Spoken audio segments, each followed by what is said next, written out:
Welcome to Back from the Abyss. I'm Dr. Craig Heacock.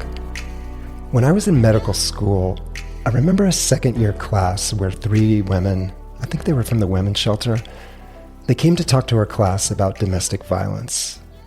I remember really enjoying their talk. And then I was, maybe not surprisingly, the first one to raise my hand, and I asked a question. And I asked them, are there any risk factors for women who end up in abusive relationships? And let's just say my question was not well received. I remember getting a very harsh response, something to the effect that I was victim blaming, victim shaming, and that it was never the woman's fault. But that's not what I meant at all. And it was only years later in residency that I came to realize that, in fact, there is a huge risk factor for women who end up in abusive relationships. They almost always were abused, whether emotionally or physically or sexually, as children. For you see, childhood abuse sets kids up for continued abuse because one sexual assault often leads to another, then to another, to another. But why is this? The short answer is that predators, whether canine or feline or human, predators can see and smell and feel weakness from a mile away. It's as if children who have been abused are sending out some kind of beacon, advertising their vulnerability. But what is this beacon exactly? It could be fear. It could be the numbing of dissociation. It could be a repetition compulsion, where children and then adolescents and eventually adults, they walk unconsciously, yet relentlessly into the hands of their abusers. Moreover, predatory humans know when their prey is vulnerable due to lack of protection from parents or guardians. Through the process of grooming, predators can suss out whether their prey is in fact unprotected and ready for the taking. In today's story, my friend, colleague, and Colorado-based equine therapist Koelle Simpson describes her long and arduous and eventually beautiful healing journey out of seemingly unending bouts of sexual assault. And as you listen to her story, please keep this introduction in mind. History tends to repeat itself, and this is not an accusation or a statement of shaming, but rather the unfortunate reality of our human natures. A clarification here. At one point in the story, Koelle repeatedly mentions CPS.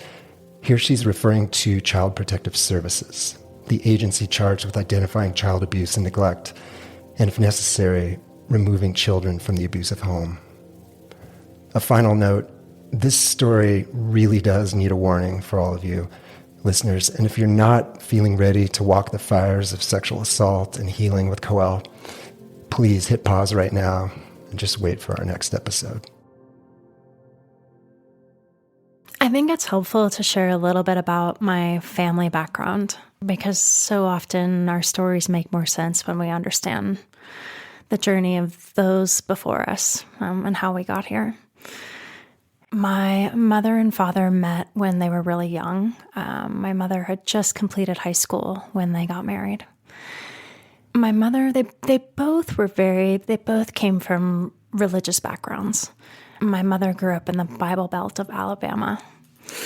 And so, as you might imagine, she was really taught from quite an early age that her number one role in life was to be an attractive housewife and to do whatever men told her to do. My father also came from a very strong, Christian background. He was more of an outdoorsman, very entrepreneurial spirit, had a hard time in college. He had a hard time being able to sort of navigate the more traditional expectations. And so he ended up taking a different path and started helping failing health clubs to develop their enrollment and their, participation. And he made a pretty substantial international business out of doing that. He became a professional bodybuilder. And our family was, I would say, very focused on physical appearance, physical, abilities. Athleticism was a major component in our family. And I also have a sister who's 5 years older than me. She is very sweet, kind, very loving personality. And she ended up becoming a critical care nurse for heart transplant babies. So I feel like her career path gives you a little sense of her personality. She's very tough, just got a huge heart. But when there's challenge and conflict, she also tends to want to try to take care of everybody and minimize any kind of conflict and try to make sure that everything's okay. Our parents divorced when I was 4 years old. And shortly thereafter, my sister ended up going to live with my father, and I went to live with my mother. And so for the most part, my sister and I grew up apart.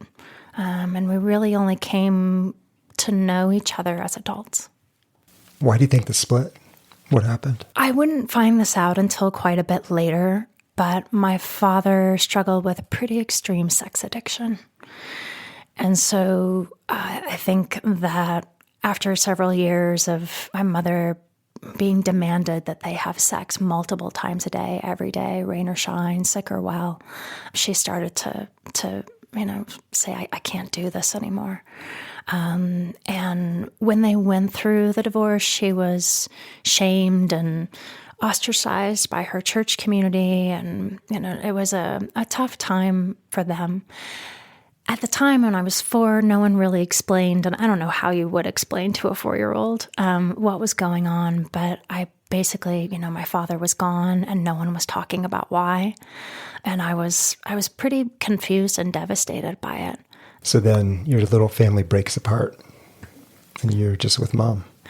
I'm just with mom, yes. And I think another thing that's probably helpful to share from the time that really impacted me from such an early age was that when I was 2 years old, I got bacterial spinal meningitis. And that took a large majority of my hearing. So I lost all the hearing in my left, and I lost a pretty good portion of hearing in my right ear. And so I was a kid who was, I think was probably naturally always going to be this way, a bit of a tomboy, wanting to be outside, climbing trees, always obsessed with talking with the animals, being really curious about what the animals were doing. But I do think that the loss of my hearing also further contributed to that, because I had a really hard time understanding what the people around me were saying. I could make out some sound, but it was very muffled, not very clear. It took a lot of effort and a lot of concentration to figure out what the people around me were communicating. And so I started to pay attention to something else. I started to pay attention to all the nonverbal cues. I started to pay attention to how things actually felt. Because it was hard to track what people were saying, I think my attention went even more to the animals. And so as a kid, I would be, out collecting frogs and watching them and starting to have conversations and, trying to make friends with the ducks in our pond. And I was obsessed with going out and having conversations with squirrels and feeding the squirrels peanuts. And when we would go to the beach, I would, want to spend the time talking with the seagulls. So I was really oriented to animals. Mm-hmm. And shortly after the divorce, my mother had moved us. We were in Florida at the time, and my mother had moved us over to the beach. And we were out at the beach one day, and I had taken up really noticing when people were seemingly stressed, I guess. They seemed tense, they seemed unhappy. And mind you, I had just gone through this experience of my parents separating and not knowing what's going on, not knowing why. I happened to see this old man sitting with his wife on a picnic table as we were leaving the beach. I saw that they were not talking to each other. They looked like they had just had some kind of fight. And I would guess that I was probably 5, 6 years old at this stage. And as we were leaving, I just kind of tugged at my mom and I said, "I'll be right back." And I dropped all my beach toys at her feet and I ran up to this elderly couple sitting at this little picnic bench table. I climbed onto his lap to face him. And I grabbed a hold of his face with my little hands, and I just stared at him. understandably, his wife and, both of them were completely shocked. They didn't know what was going on. I didn't think to explain things in a verbal way or try to say anything because that wasn't my language at that point in time. I pressed my little nose to his face and I stared in his eyes and I just held his gaze and I waited. And I waited for quite some time. And he looked back at me, and then eventually the tears started to fall. And in that moment, I can remember saying to myself, oh, you're back. There you are. I needed to know, underneath all this pain that I see in the adults, underneath all this fighting and this conflict, and, is the love still in there somewhere? Because when I look at the seagulls and I talk to the ducks and I'm communing with the squirrels, that's what I see. I see this abundance of love and curiosity and a willingness to connect.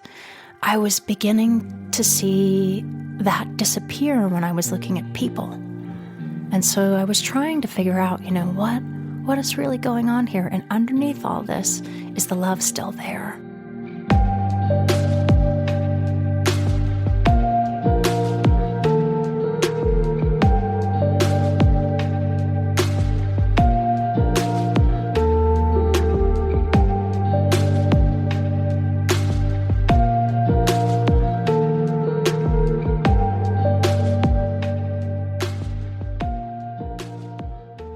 In some ways, after that divorce, my mother was, she used to be this housewife that made steak and potatoes every night for dinner. And after the divorce, she was a real health nut at heart. So she would, make these stuffed zucchini boats and grilled tomatoes and, all these crazy wild vegetable dishes. And at 6 and 7 years old, that's not too fun. And so I can remember her, she was romantic at heart. And so, every night was like candlelit dinner and, the music playing, and we sit out on our little condo balcony and watch the sunset. And whenever she would go inside to get something, or everybody would get up to do the dishes, I'd start taking forkloads of spinach and squash and tomatoes and like forking it over the balcony. And these like vegetable sledges would fall because we were a little bit on a high rise, and it would be like hitting people that were lying down by the pool below us. So I was a bit of a rebellious spirit, and my mother, seemed to be going through a phase of being, free from experience of such, expectations of what she was supposed to be as a housewife. But not too long after the divorce, she started to feel really stressed financially. And there was trouble with financial payments being made by my father. And so she took to her upbringing that her number one job was to attract a mate that would supposedly rescue her and thus rescue us. And so she hit the dating scene like a professional. I saw men coming in and out of our lives and in our household just every month to a couple months was a new supposed father figure. One day there was a guy who came onto the scene that things were a little bit more serious. They started dating more seriously, and I really did not like this man. He came one evening to pick her up for a date, and I met him at the door. As soon as the doorbell rang, I knew who it was. I met him at the door. At this time, I was about 8 years old. I pulled myself up into the tallest frame I could, and I puffed my chest out, and I opened the door. And this man, mind you, he was a very large man, really intimidating. My 8-year-old self was determined. He looked down at me, and I looked up at him, and I said, "I do not like you. And you should not be dating my mother. You're a bad person." Wow. And my mother heard me saying this, and she was like, "Oh my God, Koelle, apologize right this minute." Like, I was really, our house was filled with a lot of strict disciplinary rules, and this was not at all acceptable. And so, she assured this man, like, "Don't worry, Koelle will come around. It'll be fine." Shortly thereafter, she came home with an engagement ring. And she said, great news. We're moving to Lake Wales. We, have this, this wonderful man who is going to be a part of our lives. And I was like, oh no, you've got to be kidding me. This is horrible. At that point, my sister had gone to live with my father, and I took this move and moved away, staying with my mother. And when we first arrived at her new fiance's house, allow me to back up and share one tiny piece of this story. So my grandmother on my mother's side, who had really kind of, for lack of better words, programmed my mother, your number one thing is to be the ideal mate, to be the sexy, attractive, romantic partner for your future husband. She went out and found this man. So when my mom was in a state of distress and she's like, oh my gosh, I can't make it. I can't make ends meet. I'm not, I can't, I only have a high school degree. I don't know how to provide for my children. And so my grandmother came in and basically said, sweetheart, don't worry. You're as beautiful and sexy as any model has ever been. You have my genes, my genetics. We're going to find you a good one. We're going to find you a man with money who's going to take care of you. Mm-hmm. And so my grandmother set out to do this, and she did. And she connected these two together. He's now, my mom's new fiance. And we arrive at his home, and while he was quite wealthy, he had recently been through a divorce, and he was living in this very odd bachelor pad, just this pretty rundown duplex. We walked in, and he sort of points to me and sort of brings his, draws his finger over. He's like, come this way. He opens up the door to what looked like a walk-in closet with a single light bulb in the ceiling and no windows. And the walls were lined with these dusty boxes that were his hunting gear. And there's a single mattress on the floor with nothing on it, just a mattress. And he looks at me and he says, this is your room. I do not want to hear from you. I do not want to see you. Your job is to help your mom make meals and to help keep the house clean. And aside from that, I don't want to know that you exist. Wow. And in that moment, I was just sent shivers down my spine. And I thought, oh shit, this is the payback, from that moment of saying to him, I don't like you, you're a bad man. I'm like, oh, this is not going to go well. And literally later that evening, when we had our first dinner, I was not supposed to speak. I wasn't supposed to say anything at the dinner table. And my mom, after we finished dinner, she got up and went to take a shower. And my role was to clean up everything. So I started doing the dishes. He would stand there and watch me. And he pulled out a leather belt, pulled it out from his jean buckle pants, and he grabbed his belt and he starts tapping it on the counter next to me. And he just looks at me and he says, I'm going to go through the dishes with a white glove when you're done. And if it's not perfect, you will be whipped. Do you understand? And I mean, there's no words to describe how terrifying that is. And did your mom know this? To this day, I really do not understand when we have conversations about it, how she doesn't seem to recall these things. Mm. There was a level of denial that is sometimes really hard for me to comprehend. But when I can tap into a place of empathy and my adult self, then I can understand, okay, here's a woman who is terrified that she wouldn't be able to support herself. She had been told from the time she was a small child, do what the man says. That's, how life is supposed to work. That I think she saw what she wanted to see. And because she felt a sense of relief that she was no longer in financial distress, that, she didn't see the fullness of what was going on. Yeah.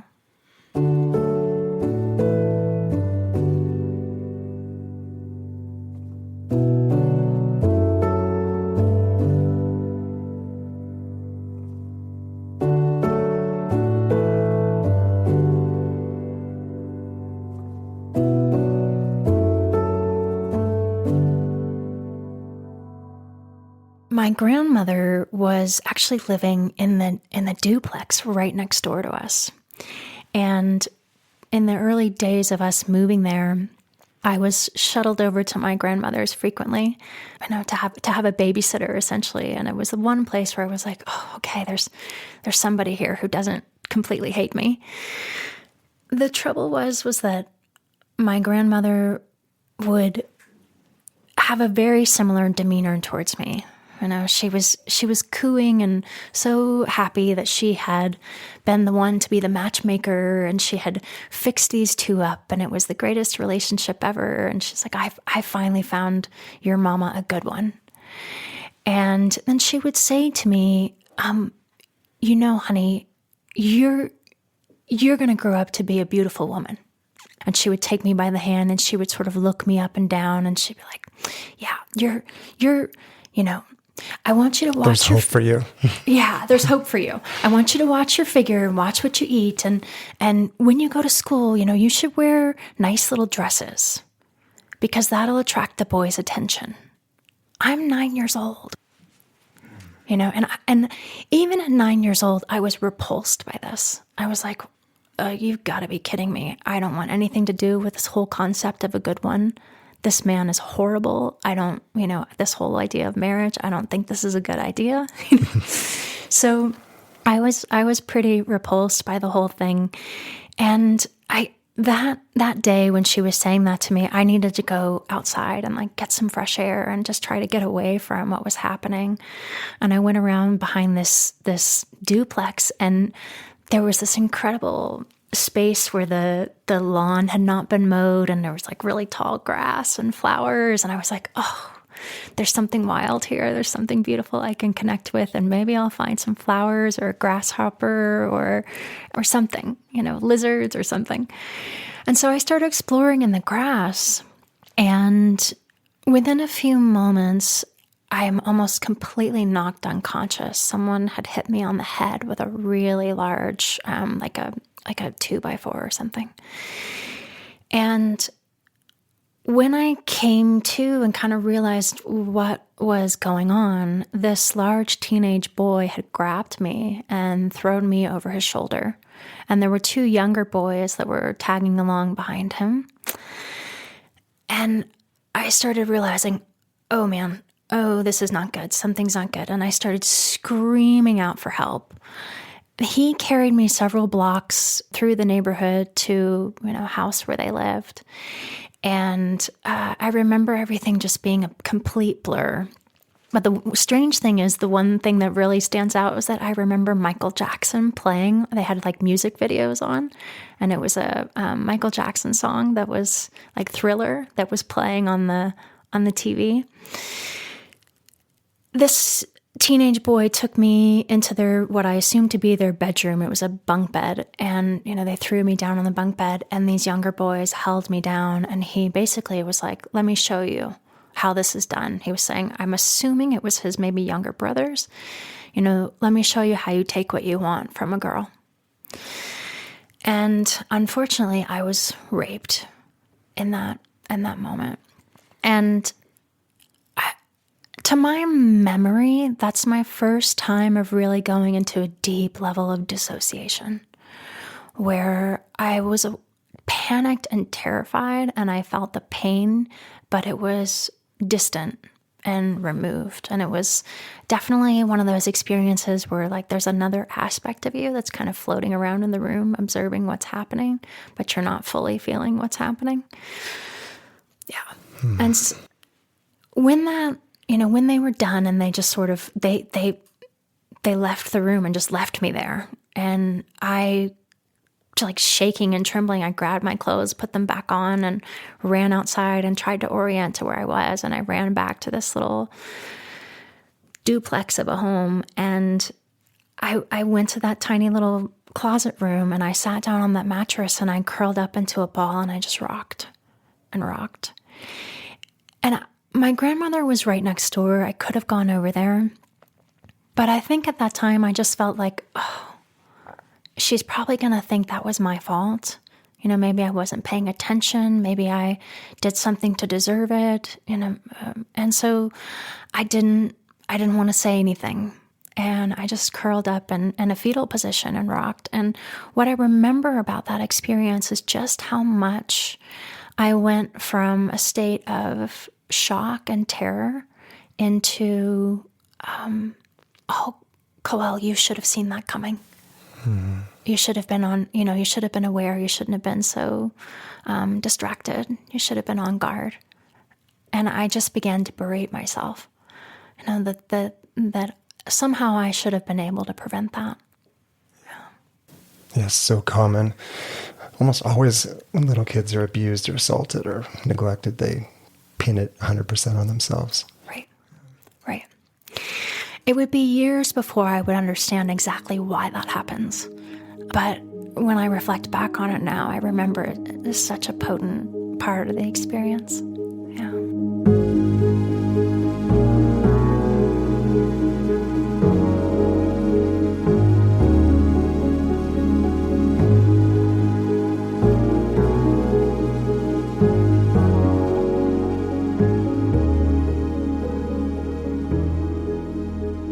Unfortunately, the sexual abuse and sexual assaults didn't end there.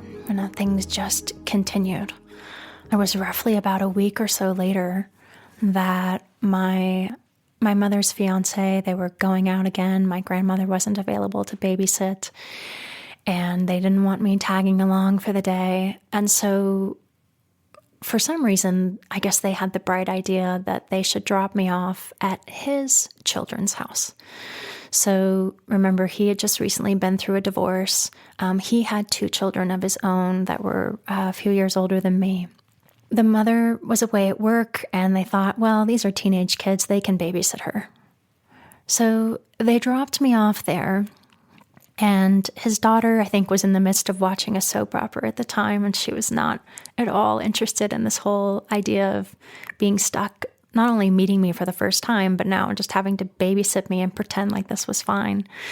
And the son was a football player in high school, and he took one look at me, and he was very ecstatic and enthusiastic. Koelle, come here, let me show you our house, and let me show you my room, and let me show you my trophies. And I was really scared and nervous, but I was just like, okay, and kind of going along. And as soon as he showed me his room, the minute he got me past the threshold of the door, he swung around, locked the door, threw me down onto his bed. And internally, I'm thinking, oh God, no, there's no way this is happening again. I can't do this again. And I kicked and I screamed and I tried to bite anything I could bite. And this kid was huge. And he just pinned me down and was laughing. He thought it was hysterical. And, in some ways, not to minimize any of these experiences, but it was a little bit of a saving grace that he was in the frenzy of it all, he wasn't able to penetrate me. And so he pleasured himself on top of me. And in the moment when he reached a climax, he sort of relaxed a little bit, and I was able to squirm out really fast from underneath him. And I rushed down the stairs. I literally nearly fell down the stairs and rushed out of their house. And I looked around and I saw an old car that had like a cover on it that had been sitting there for a long time. And they had a gravel driveway, and I rolled myself underneath the car. And this teenage boy came running after me and just swearing and screaming, I'm not done with you, bitch. And looking around and, searching for me, and I just laid there so still. I tried really hard not to breathe, not to move, and inside I just said, don't, just be really quiet, Koelle, be really quiet, don't move. And eventually, as he, stopped the searching, he went back inside the house. I rolled myself out from underneath the car, and I just started to run. I didn't really necessarily know where I was, but I remembered a few of the main streets, and this was a really small town. So when I got out to like a traffic light where I recognized a main street, I knew how to get back home. And Craig, to this day, I don't know how to make sense of this, but my mom and her, fiance returned from their day of activities. They found me in this duplex, and they didn't ask me much of anything. I just said to my mom, I just came home. I didn't want to be there anymore, and I came home. There weren't any more questions after that. And eventually, a few days later, I was sort of assessing like, oh man, I'm going to have to see this kid on a regular basis. Like, he's now a part of my life. So I said to my mother, Brian Jr. attacked me physically, and I was terrified. I ran home to get away from him, and I don't ever want to have to interact with this man again. And she kind of looked at me with like a curious and concerned look, and she was like, oh, okay, well, I'll talk to Brian about it. And I was like, do you get what I'm saying to you? And it was so sort of nonchalant and minimized. So completely unmaternal. Yeah. Like, I just imagine your little girl coming up like, this bigger guy did something bad to me. You're like, okay, well, we'll just, talk to your stepdad. Like, what? Right. Yeah. Right. And I never knew if they had a conversation or what conversation they had. But in the other time periods where, his kids would come to visit us for a weekend or what have you, Brian Jr. would find moments of trying to catch me alone and like pin me down to the floor and start laughing hysterically. And Brian, his father, would eventually, because I would be screaming at the top of my voice, get off of me, you're not allowed to touch me, you're not supposed to come near me. And he would eventually, his father would come down and take a look at what was going on and just sort of gruffly say, get off of her. And he's like, what? I'm not doing anything. I'm just playing with her. See, she's so sensitive. She just gets so worked up over nothing. And he's like, well, it doesn't matter. Go find somebody else to play with. Get off of her. And so I assume something was said, but, it was just handled in such a poor manner. Mm-hmm. Yeah. I've heard people describe dissociation as unawareness. So I'm just wondering, whatever was going on with your mom, she was deeply unaware. I mean, yes. I don't know if she's dissociated or quote unquote checked out or just whatever, didn't want to see what was so obvious. But there's so many horrific signs that you are in total danger and she's doing nothing. Right. Yeah. Yeah. Yeah.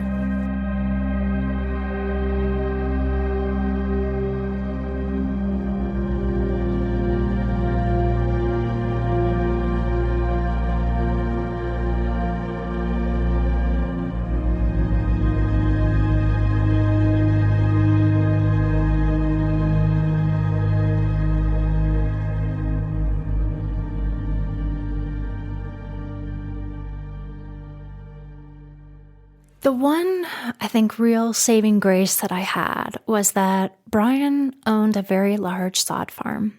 And that meant that we had access to animals.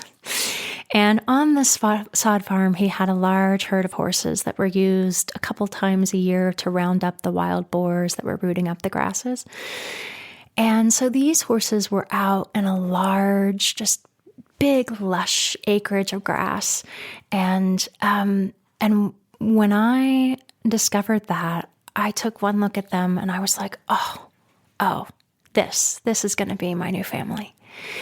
And I would start to watch them and I was just so hopeful that, they would want to say hi or that they would come and connect or, that we would get the chance to play together. And in the beginning, it was a pretty steep learning curve because I thought, imagine a 9-year-old girl, I thought it was going to be like the movies. I thought it would be like Black Beauty, where you feed them a carrot or a peppermint, and then they fall in love with you, and you've got your best friend forevermore. And it didn't happen like that. I went out there to go, connect and try to essentially bribe them into saying hello. And more often than not, they would move away from me. And I would watch them playing and romping and grooming each other. And I just thought, oh God, I want to be a part of that so badly. And so I would try again and I would try again, and they would move away from me. And then there came a time where I went out there and I stopped trying.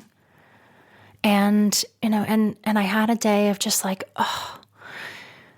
kind of melting down, crying, sobbing, just feeling deep isolation and terror for what was going on at home. And I looked up and the horse herd had come over and they were all around me. And I was like, oh, what's going on? And so over a period of a few years, because I was so desperate to make connection with them and I paid such close attention to those nonverbal cues, again, what is happening?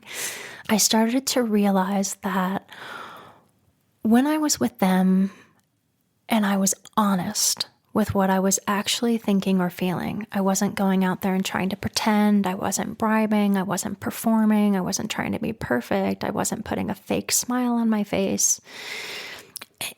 Anytime I did those things, they would just lovingly move away from me. They didn't want to be near someone who wasn't at home inside. And when I was honest with what I was really feeling, whether I was happy or excited or sad or scared or, just maybe even feeling a little depressed, they would come over and I could spend hours talking to them and braiding manes and tails and, just climbing up on their backs, bareback, and just hanging out with them. And so they became my safe place. They became a sense of, okay, this is where everything's going to be okay. And I also, during that time, because I watched some of the interactions with the horses and with other people, I became really fascinated at how horses move through experiences of trauma. Because I would watch somebody do something really hurtful to a horse. And by all means, when the event was happening, they were, trying to run away, or they were trying to protect themselves, or they were, shaking, but when the event was over and they went back out to the pasture, they would run and jump and kick and shake and roll, and then they would rejoin the herd. And it was a lot of affection and playfulness. And as a kid, I was watching this and I thought to myself, I don't know how to do that. I don't know how to get back to the place of connection. I don't know how to get back to that place of love. I was afraid that I had lost it. And so that began the journey of wanting to be a student of the horses, wanting to learn from nature. How do you actually recover and heal and repair when you go through these experiences of trauma? Of course, if something, if the same person who was causing that horse harm went out to the pasture and brought them in and saddled them up, the horse is going to associate that negative experience and start to prepare to protect itself. But when the event was over, they had access to themselves again. And I did not. What a gift that you found them. Yeah. Yeah. You had to get this terrible, terrible stepdad to get his horses. Right. And so ironically, to walk into the fires of abuse and neglect, and then to have this whole other family of beings who are waiting and wondering when you're going to figure out how to be real enough to be part of them. Yeah. I want to take care when I say this that it's not about always putting a silver lining on everything. But I do feel that even in the darkest experiences that we have, in those deepest places of despair, that life has a way of offering us some kind of foothold. Life has a way of offering us something that we can connect with, whether it's our way of dissociating, that we go into a place of inner world and we go into a place of fantasy, or whether there's something in our external world that we have someone or something that we can connect with. But I think it's a saving grace, and it's been a powerful part of my learning experience to realize that the light and the dark are both always present. Yeah.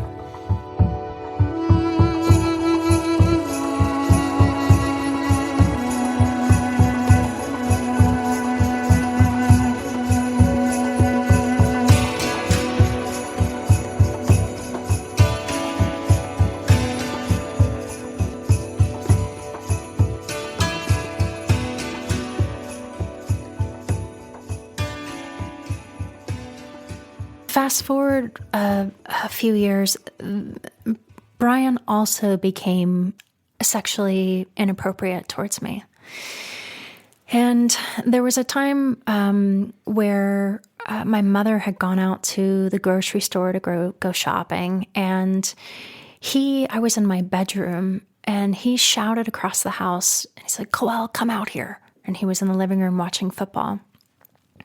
And I came out into the living room, and I was right away on guard, because this is a man who doesn't want me to exist, right? So he's calling me. I'm like, oh gosh, what did I do? Did I forget something? I'm about to be punished for something? And he says to me, "Rub my feet." And now every hair on the end of my, my body is standing up. I'm like, oh no, what's happening? He says, I want you to rub my feet. And so again, I'm really afraid of this man. So I start rubbing his feet, and he says, "Now come lay down here on the couch next to me." And he's aroused, and he grabs my shoulders and pulls me into him really forcefully. He takes his hands and digs them into my jaw to open up my mouth, and begins shoving his tongue into the back of my mouth. And I'm choking and panicked and just stiff as a board. I can't breathe. I can't move. What I wanted to do in that moment was bite down hard and sever his tongue. I wanted to kick him. I wanted to rip him to shreds. And that whole, very wise, intelligent nervous system response kicked in, and I was frozen. Just couldn't move. Completely frozen. He heard the garage rumbling, the garage door sort of opening up and rumbling, and my mother had come home from the grocery store, and he released me. After she put away the groceries, she went upstairs to their bedroom. He was still down in the living room, and I sprinted up the stairs, and I looked at her, and I was like, "Mom, Brian just tried to kiss me. It was really gross. It was really not okay. I'm super scared." And she looked at me and she was like, "Honey, are you sure that really happened?" And I stared back at her in complete shock, and I was like, "Yes, that really happened." As if you would make that up. Right. Oh, I think I'm just going to make up this story. Right. Yeah. Right. And again, she said, "Okay, I'll talk to him." So a few days go by. I'm on pins and needles. I have no idea what's going on. I don't know if they've had a conversation. I'm terrified to be in my house. And she eventually comes to me and sits me down in my bedroom on my bed. And she says, "Sweetie, I talked to Brian. He just assured me that he was just giving you a peck on the cheek. I think he was just trying to show you that he's trying to mend things, and he was just trying to be a nice guy." Wow. And in that moment, inside, I went into a rage. I was like, "Okay, I'm done. I'm done trusting you. I'm done even trying to get you to see it. I'm done." And very clearly, you are deeply alone. Like if you thought you had this mom who kind of maybe sort of quasi could protect you. Right. No. Yeah. Right. And there's no one to turn to. There's no place to escape. And so I When she left my bedroom, I got a huge piece of white paper and a big black magic marker, and I drew this huge smiley face with a giant tongue, and I drew saliva flying in all directions. And at the top of the picture, I wrote in big block letters, "Smile." And I taped it to the outside of my bedroom door. And that was my protest. I wanted them to see it, and I made sure that it stayed there for weeks. One day, my mother says, "Come with me. We're going to go run some errands." And I'm joining her in the car. And we stop at this little old house that's been turned into a little office space. And we walk in, and I see a woman, sitting at a little desk. And she says, "Hi, my name is Sue, and it's so nice to meet you." And I have no idea who this is or why we're here or what we're doing or what. No one's saying anything. And this woman's sort of looking at me, and I look around and I gather, oh, she's a therapist. And she talks to me for maybe, I don't know, all of 5 or 10 minutes with my mom present, just asking me some very innocuous questions. And then we leave. Later on, since that time, I've asked my mom about it, and she said, when I saw that picture that you drew, I was concerned. I thought, like, maybe there was something wrong with you, and, maybe you were, just not, making up stories. And so I didn't have any background in therapeutic work, but I thought maybe I should just check in with a therapist and make sure that you weren't, going in a negative direction, so to speak. And I thought, okay, okay. Well, not long after this, CPS showed up at my doorstep. I don't know, Craig, again, when I ask my mother about this now, she has no memory of this happening. None. Wow. So I don't know if it's just complete dissociation on her behalf, or if possibly in that time frame, CPS had said to her, "Hey, we're interviewing kids about, I don't know, sports at school, and we'd like to talk to your daughter for a few minutes."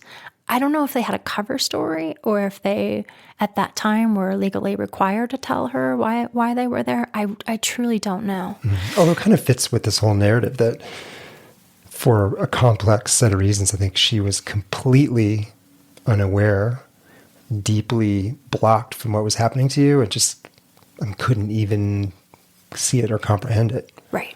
So. Right.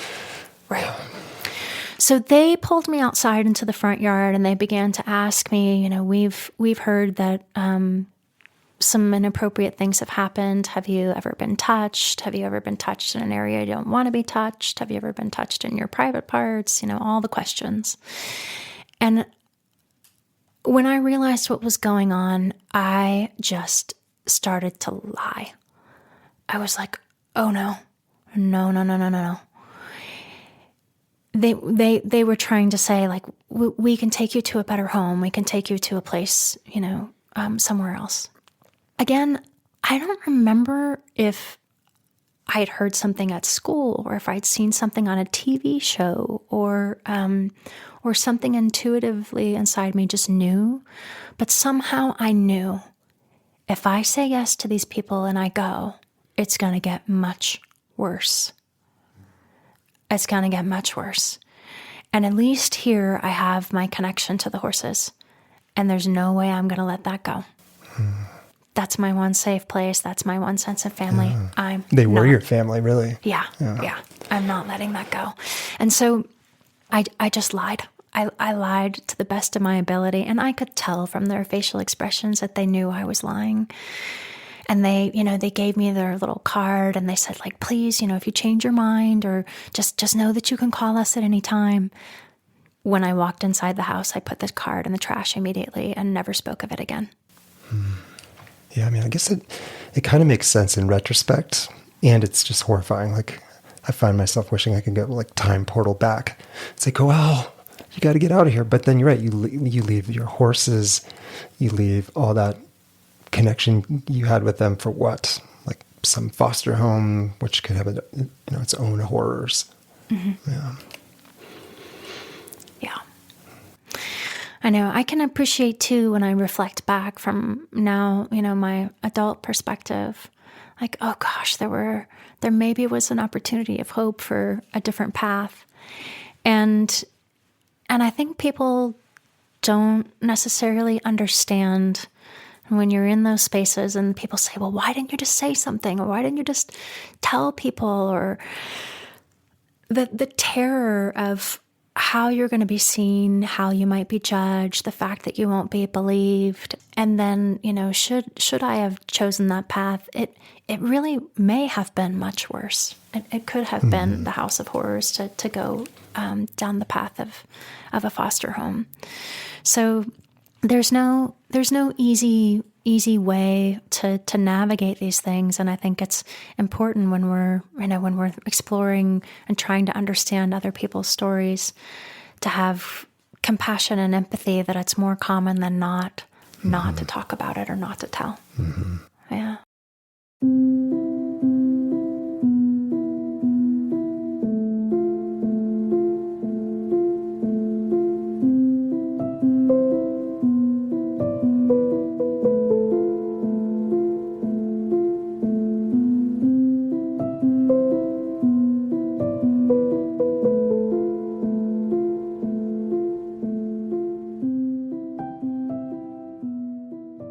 So how did you finally end up in therapy? Great question. Eventually, my mother did get away from this relationship. Which makes me wonder, what would have to happen? There's clear evidence that he's being abusive to you. Like, what did he actually have to do to sort of wake her up? She was holding the vision that they would get married. Mm. And while they were engaged, he had no intentions of marrying her, ever. Mm. And when that became abundantly clear, she got the courage to leave. And we had to, in fairness, we had to get help to get out. Like when she started to make the decision to leave and she started to get some, boxes and some belongings and a few items, he literally would take it out onto the driveway and smash everything up on the driveway. It's like, you're not leaving. You basically will be here to serve me. So we had to have somebody come in to help us get out of the house. Hmm. Yeah. But she eventually left. We did get out. And we went back to the sort of Clearwater area of Florida where I had lived when I was a young child. And I continued to stay connected with horses. I had gone on to be deeply obsessed with trying to help horses that had been traumatized.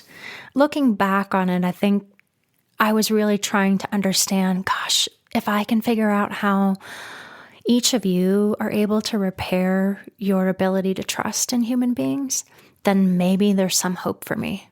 Like if I can understand and recognize that you're holding a roadmap for how that works, then maybe I will be able to do this for myself somehow. I got pretty good at helping troubled horses. There was a horse that had been retired from the racetrack, and he had a serious bucking issue, meaning he would eject riders from the saddle. And he had sent several trainers to the hospital, and he was sort of, quote unquote, a dangerous horse. And I took one look at him and fell in love, and I was like, yep, I'm going to work with you. The owner of this horse, I sort of really pleaded to her, like, I'll sign anything you want. I'm not going to charge you anything. Please, can I just have some time to work with your horse? And I was about 16, 17 during this time frame. I spent a lot of time working with this beautiful, beautiful animal named Noble. And we formed a great bond. And initially, he wanted nothing to do with people, which I greatly appreciated and understood. I was like, I get you. I so understand where you are. Eventually, we could interact with each other. We went on lots of long walks together. He would allow me to put a saddle on him, which he hadn't allowed anybody else to do up until that point. And so things were going pretty well. After several weeks of a lot of slow, gentle progress, I thought to myself, well, okay, we kind of have to face the inevitable. I think it's maybe time for us to take the next step and start to move towards riding. When we got there, and it was my first day of trying to mount him, I started to feel a lot of loops of doubt. Like, oh man, what if this goes wrong and he thinks I'm just like everybody else and I'm just trying to control him or dominate him? What if I undo all the trust that we've built thus far? And so I started to feel a lot of loops of doubt and insecurity. And then I was trying to override it. Like, nope, come on, Koelle, you've worked with lots of troubled horses. You've done this hundreds and hundreds of times before. You know how to do this. This is not a big deal. And so I was in that place of not being congruent with how I felt. And I climbed up on him, and normally you couldn't even put your foot in the stirrup before he would explode. But he allowed me to sit on his back and sat there for a few minutes, and everything was okay. And then, take a couple steps, timid, a little shaky, but okay. And then he just went to town and came unglued and began, bucking like a professional bronc horse. And I sat in that saddle. I made several laps of the training round pen, and I was sort of shocked that I was still in the saddle and on his back after several laps. It was like, holy cow. But I also knew, okay, he's not slowing down, and I don't know how much longer I can hang on. This is a tremendous level of stamina required here. And eventually he did eject me from the saddle. I went flying over his head and landed face down in the dirt, and he bucked over the top of me. But somehow, I don't know how he was able to do this, but somehow when he was sort of going over the top, I think he sensed and felt where I was and hobbled in such a way that he didn't put any pressure down. His body weight didn't go down on my back. And when it was all over, he came over and he just started kind of pulling at my shirt and trying to pick me up. I think he felt remorse that, all of this had happened. And I rolled over from the dirt and looked up at him, and I was like, oh gosh, Noble, I'm so sorry. I'm so sorry. And it felt like he was saying the same thing back to me. I'm so sorry. I'm so sorry. And in that moment, I was like, okay, we both have more work to do. We both, I need to get some help. And I also need to maybe see if I can find someone else who can help you with this part. And after a lot of contemplation around what had happened that day, I realized, where do I struggle to trust myself the most? Where am I having the most difficult time feeling like I can trust in where I'm at and what I'm feeling? And pretty quickly the answer came to me, well, I feel that way with people, and with men in particular. And I thought, okay, I know something in me knows I'm meant to be doing this work. I'm obsessed with this whole idea of trauma. I really want to help people learn what they can learn from horses. I want to share some of these experiences that I've been having, but I've got to figure this out for myself first. I have to figure out, how to heal some of these really fragmented places inside of myself. And so I set out a prayer and an intention to find help. I just sort of prayed to the divine. I was like, listen, I'm ready. Can you please help me connect with someone who can help me?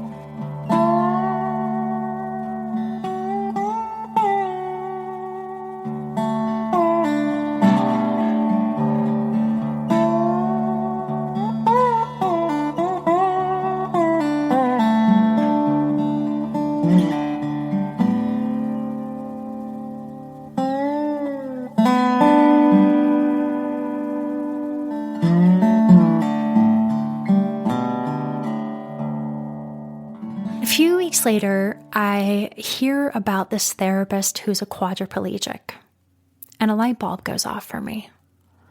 And I thought, oh, he's a male, and I need to desensitize myself to men. Having done all the trauma work with horses that I had done, I knew I needed to go through a desensitization process of some kind.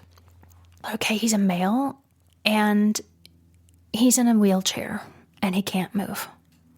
And so even if he has an inappropriate thought about me, he can't act on it. I thought, okay, I think this is my doorway. And so I phoned him up and I scheduled an appointment. And I still remember the first time going into his office, I was trembling from head to toe, just sweating and trembling. And, the voices inside my head were like, Koelle, what are you doing? This is not okay. I was terrified to be alone in a room with a male figure. Yeah. I'm just terrified. Yeah. And he was very kind and jovial and, just very easygoing.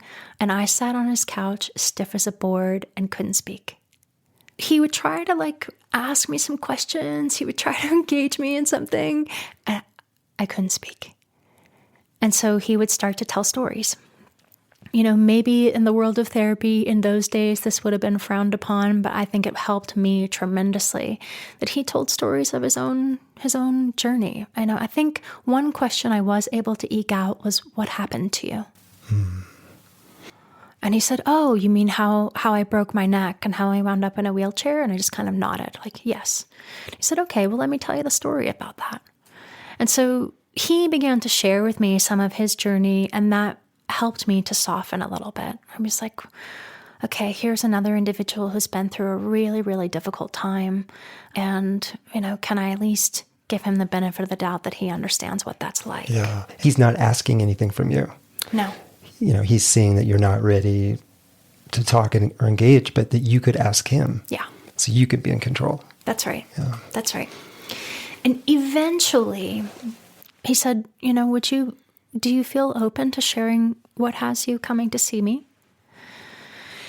And remember, we had moved back to, the area where I had grown up at the time. And I said to him, his name was Jerry. And I said, Jerry, I'm trying to reestablish the relationship with my father. I'm trying to repair. My sister has lived with him. She seems to have a good relationship with him. And I'm trying to make myself go for these weekend visits every now and again. And I'm terrified. I'm afraid of him. And I don't really understand why. Even more importantly, I'm someone who works with horses. And I have this horse I'm working with who seems to be letting me know that I need to do some more inner work, because I go into these loops of doubt and I have a hard time trusting myself. And when I'm in a place where I feel centered and I do trust myself, I do amazing work and our connection is, really beautiful. But I need help with this. There's something that he's asking me to look at and I don't necessarily understand what it is. And so Jerry kind of took that in and nodded and I'm not sure if it was in that same session or not, but very shortly thereafter, he asked me, he said, Koelle, what's the earliest memory of your father that you have with your father? And I stopped and I sat back on the couch and I tried to reflect for a moment and I sort of closed my eyes and was trying to really sit with his question. And I was remembering, as a small child, making cookies and during the holidays. And, he was sort of my confidant that would always appease me in going outside to feed the squirrels and play with the ducks and, build tree forts. And so I was remembering those really fond memories. And then suddenly something came in where I saw myself in our childhood home in the bathroom. My father was running the bathwater for me and putting little toys in the tub for me to play with. I was 2 years old. And I looked at him and I started to speak pretty early as a kid. I looked at him and I said, Daddy, why does it feel funny when you touch me down there? And I pointed to my private parts and he put a hand over my mouth to silence me and he closed the bathroom door. And he looked at me and he said, Sweetie, we don't ever talk about that. We don't ever talk about that. And I looked at Jerry and I was sort of in shock and he was like, did you remember something? And so I started to tell him and then I said to him, but Jerry, I've got a really good memory. I'm like one of those people that has a freakish level memory of remembering detail from a really early age. If my father had abused me, sexually abused me, I would remember it. And he just kind of sat back and he said, it's okay. We're not saying anything did or didn't happen. And then I just got angry. I was really frustrated. I was frustrated with myself. I was frustrated with Jerry for asking me the question about my earliest memory. I was like, well, shit, what do I do with this? He then proceeded to tell me, he said, I'm not saying this is you. I'm not saying this happened to you. But I do want you to understand that sometimes there are things that happen to us that we don't have any memory of. And we sometimes recover those memories. Sometimes they come back in small, like strange fragments, and sometimes they come back in full. And I just want you to know that that's a normal thing that does happen sometimes. And, he was explaining, I was 17. He was trying to help me sort of understand psychology a little bit. And I was like, well, but that didn't happen to me. I was just determined, like, I trust what I remember, and I couldn't. There was so much with my father I could not remember. And one day I was trying so hard to kind of sit with all this and trying to understand like what was going on. And I walked into his office and I spotted a crystal hanging on a string in his office.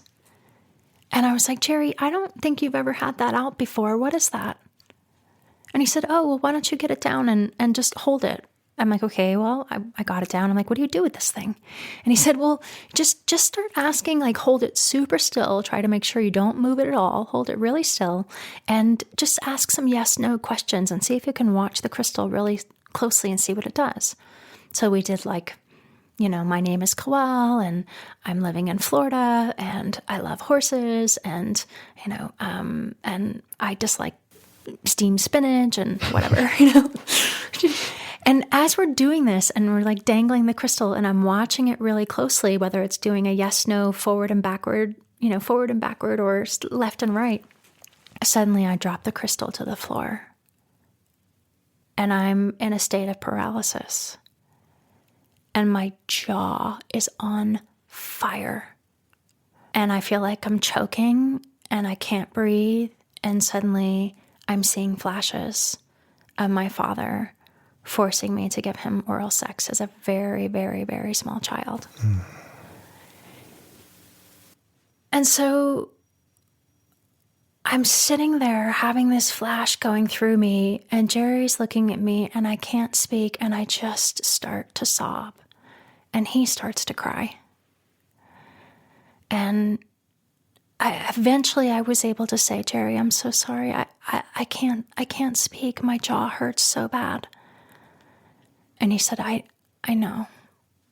And somehow in that moment, I feel like whether it was written all over my body language or whether he was picking it up telepathically, I never asked him, but I knew that he had a very clear sense of what had happened. And my memories began to come back from there.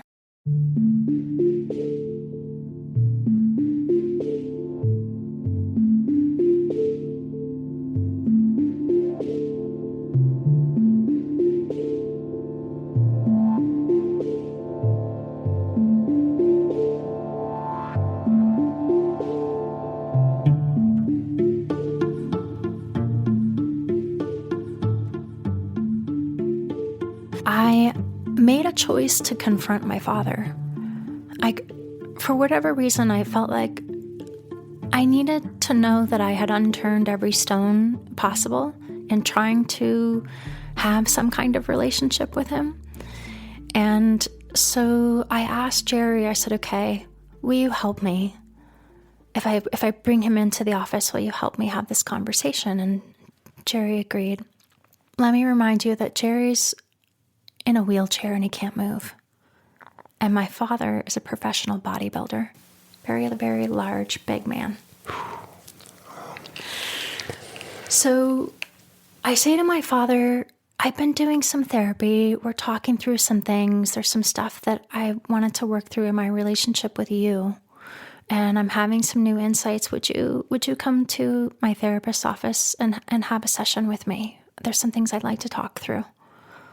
And to my surprise, he said, sure. What courage that took on your part. It's just kind of mind-blowing. that you had the wherewithal to do that. Yeah. So we sit down in Jerry's office, and,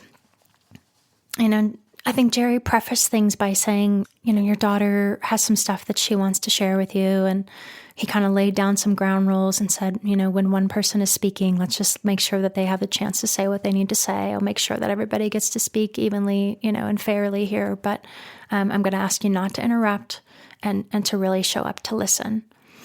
And so I remember looking at my father and saying, I remember what you did to me.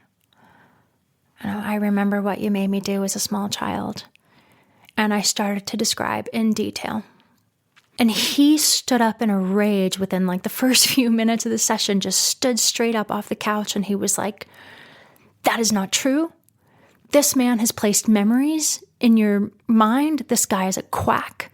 I've never done any of these things. This isn't okay. Koelle, grab your things. We're leaving right now.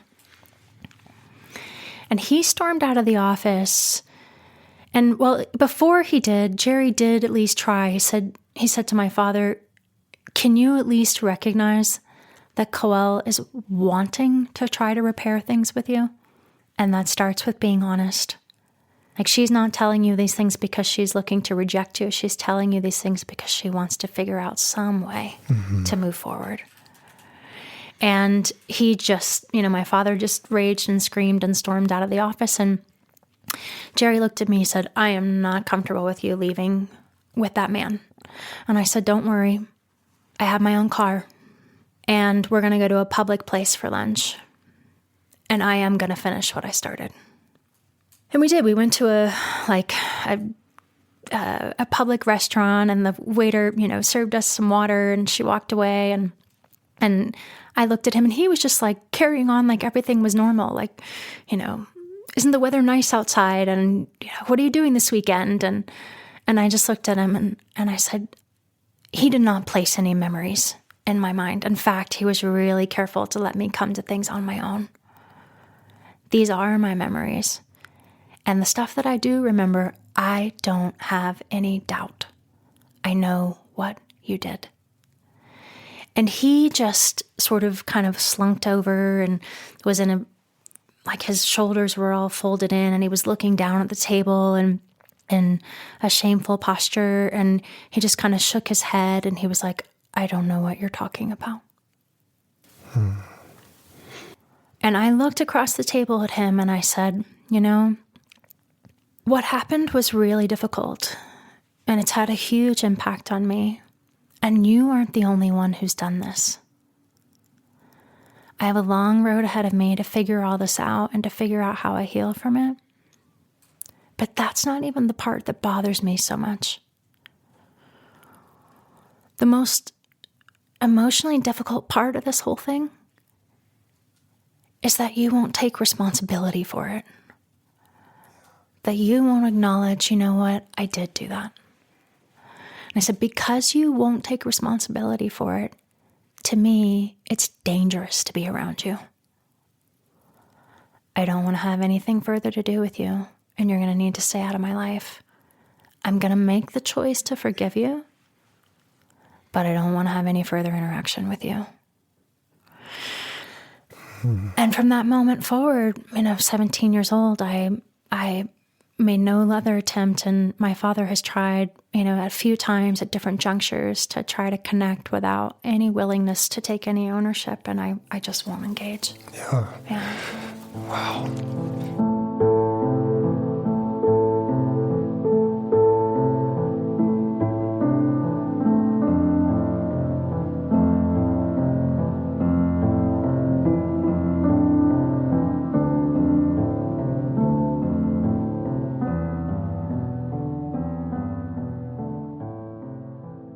So my love of horses, I think, continued to help me find some stable footing.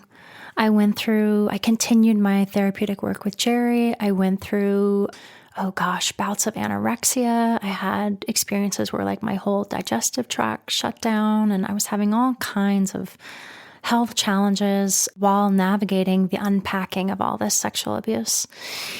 And by the same token, it was so good that things were finally thawing out. And at least on my work with Jerry, I eventually was in a space of, okay, I can be in a room with another male and I'm not terrified. At least this one person doesn't seem to be trying to take advantage of me in some way.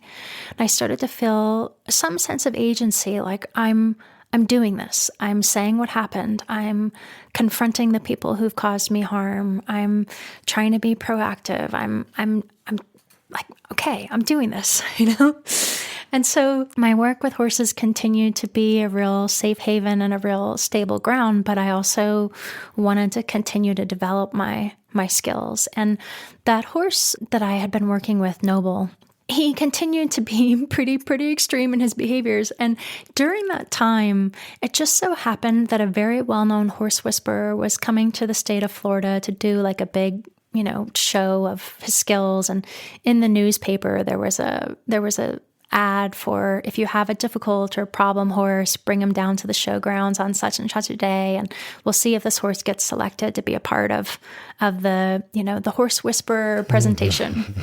And I thought, well, okay, well, maybe this guy could help. And I ended up taking the horse down, and there was, I don't know, maybe 20, 25 horses that showed up, all with different problems and big problem behaviors. And we would one by one bring the horse into a circular round pen, and the horse whisperer was sitting on the outside and would watch and observe and then talk to us and say, like, tell me the story. What are the challenges? What are the problems? And he was looking for selecting 4 horses that were the most problematic in particular categories. Because if he chose an easy case, then the audience would just be like, that was a piece of cake. That was a walk in the park. That wasn't a big deal. So he was looking for horses that were really, really tough. And Noble got picked. And I was over the moon excited. I was like, oh my gosh, this is great. Somebody that's, an internationally known horse whisperer, an equine trainer. And surely if somebody can help him, this man can help. While we were waiting for the evening show or presentation to begin, I was also working in the field of therapeutic riding at the time. I was helping kids with differ abilities and working as a riding instructor to help kids in their bond with horses. And they had asked us that were a part of this therapeutic riding group to be volunteers for the evening and to help with the different tasks of like managing the audience and the crowd as part of the whole exchange. So I'm sitting in the audience of the potential volunteers of, I don't know, maybe 50, 60 people or so. The horse whisperer walks up and he scans the audience and he points at me and he says, you're coming with me. And I was like, oh, and I kind of looked around and he was like, no, you. And I was like, shoot, okay. So I stood up and I walked over and I was like, okay, well, what do you need me to do? How can I help? And he said, well, during the intermission of the show, I'm going to have these cue cards where people are able to fill out their questions. And I need you to pull those cards from the box where people submit their questions, come over, read them to me, and I'll read them over the house mic and answer questions during the intermission. I was like, okay, no problem. I can do that. So then I started to turn and walk off. And he says, stay here for a moment. I want to talk to you about another matter. And all the hair on my body stands up. I'm like, oh no. And he says, I can tell. And I look at him and very skeptically, I'm like, you can tell what? And he could say, well, I can tell that you've been abused. And I'm sorry to pry, but I'm writing a book about how horses have been able to be a safe haven and help for people. And I'm wondering if I can interview you about your story. And I just sort of kind of leaned back a little bit and felt really scared and skeptical. But mind you, at the same time, during that time period of having done all this work with Jerry and trying to do all this healing work, I had this internal narrative of like, gosh, Koelle, You're so damaged. You're so broken. You don't trust anybody. You need to try. You need to try to give people the benefit of the doubt. You need to, make an attempt to try to trust people. And so I felt a little bit embarrassed, but I also felt really guarded. And he sort of, I think he just, from my nonverbal body language, he picked up on it and he said, it's like when a fisherman goes fishing and they take the bait fish and they tap it on the boat a little bit to disable the fish. And then you put it on your line and you put that bait fish into the school of fish. And the predator goes after the one that's a little bit wobbly. Mm-hmm. And I looked at him, Craig, and I stared him straight in the eyes and I said, "Are you fishing?" And he started laughing. He was like, no, of course not. I've been through similar experiences. He had a long story of, being horribly abused as a child. It's a big part of his story. And he was like, "I just want you to know that I get it. I understand." And so I was like, okay, I'm overreacting. This is a man that everyone in the building is bowing down to. Like, this is, In some ways, this is like the creepiest story of all that you're telling. I'm feeling like every part of me is just sort of like on guard right now. Yeah. Everything that guy's saying. Okay. Yeah. So the evening goes on. He works with Noble. The short of the story is that in the matter of a few minutes, he has a rider on Noble's back, and Noble is walking, trotting, cantering, relaxed, happy, doing just fine. No one's been to the hospital. No one's been injured. It was a beautiful presentation. When we got done with the whole evening, I thought to myself, okay, I don't know what you're doing. I don't know if there's some secret in the sauce, or you're like drugging these horses, or what is happening, or there's something you really do understand. But whatever it is, I need to know. Because these animals are my sense of family. They're my heart and soul connection, and I want to understand how you just did what you did. Mm-hmm. And so I walked up to him and I said, I've thought about it. I will, take you up on the offer to do an interview, but somebody else needs to be present. And he said, "How about my wife?" I said, "Perfect." So we went back to his tour bus with his wife there, and he began to ask me questions. And I just gave like real broad strokes, general comments about what had happened and what I felt like I had been learning from horses. And he said, "This is so fascinating." He said, "Would you be open to me being in touch with your therapist? Would you be open to that so that I can learn a little bit of the story from that side?" And I thought about it for a moment, and I thought, yeah, if this is going to help somebody else and you're going to, start to talk about how we really unpack these things, then that feels good. And he did. He ended up reaching out and talking to Jerry, and to my knowledge, they, had perfectly healthy, normal conversations about, what my journey, what my process was.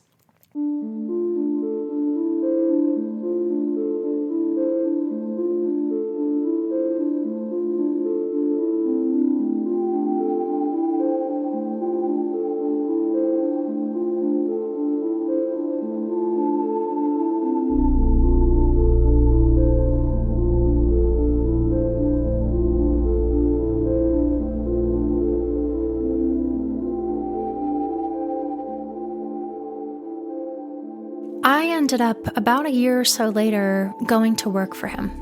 I felt so compelled by the phenomenal work and the results that he was getting with horses that I wanted to learn more. And in the first year of working with him, it was just amazing.